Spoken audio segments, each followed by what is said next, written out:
γλυκά από πάγο.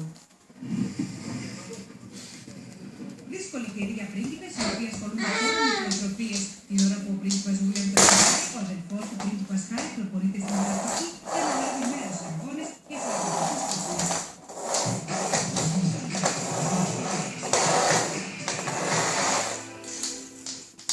Το δίκαιο με τον Γιώργο Πελάκη, εντάξει, δύσκολα τα πράγματα για τον Ολυμπιακό στην Ανατολή. Πάει και εσύ καταλάβες.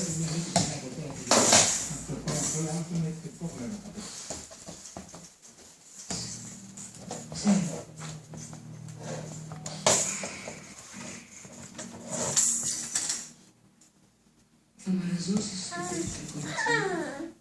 Ευτυχώς μου φτάνει δουλειά σε λίγες μέρες. Ξέρεις, σκεφτόμουν. Τι?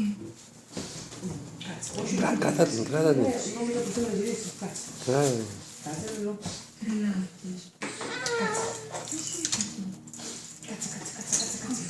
Και αυτός έχει ηρεμήσει. Και η κάλυψη και το διαζύγιο.